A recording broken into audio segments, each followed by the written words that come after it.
Да се раскажува квир историја во Македонија не значи да се редат победи.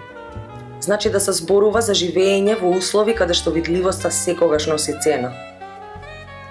Оваа приказна не оди по права линија.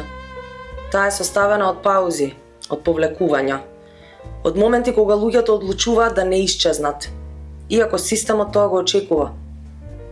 Во 1959 година, во Скопје, еден адвокат пишува писмо.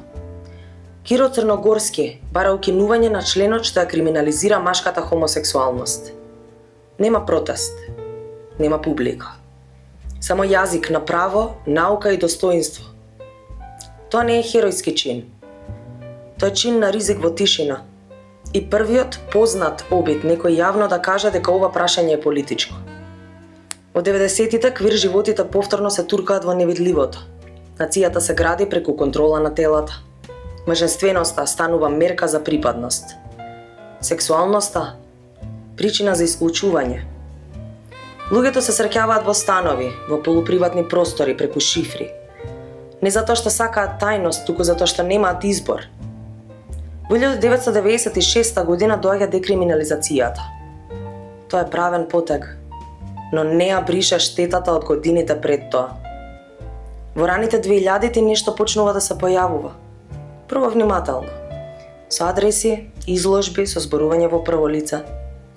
Во 2005 година, за прв пат некој јавно зборува на телевизија за тоа што значи да си геј во оваа земја.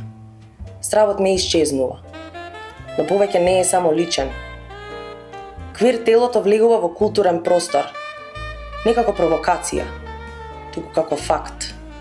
Нежноста станува политичка затоа што претходно била забранета. Во 2007 година нормата се доведува во прашање јавно. Некои настани се преместуваат, некои се цензурираат, но работата продолжува.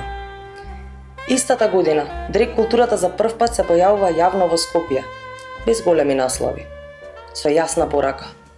Постоиме. Од 2009 до 2015 градот се користи како платно.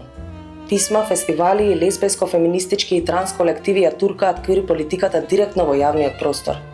Од културни настани се гради инфраструктура, се формираат организации, мрежи, простори за поддршка. Не од идеализам, туку од потреба. Во 2012 година се отвара ЛГБТИ центарот за поддршка. Се собираат сведоштва, предмети, приказни. Не за да се романтизира минатото, туку за да не се избрише. Паралелно насилството не престанува.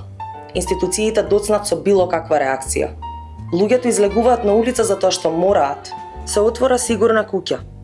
Некои тела конечно добиваат место каде што можат да преживеат.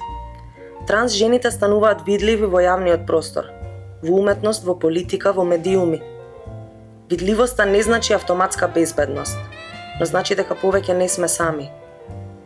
Во 2019 година правото конечно именува дел од дискриминацијата. Истата година луѓето маршираат. Не затоа што се е решено, туку затоа што веќе нема враќање назад. Во 2024 година државата за прв пат на транс жена доделува највисока награда за заштита и унапредување на човековите права. Ова е потсетник колку долго признанието било одложувано. Истата година квир актер за прв пат добива награда за највисоко актерско достигнување. Ова не е завршена приказна. И не е приказна за прогрес без цена. Архивата не е споменик.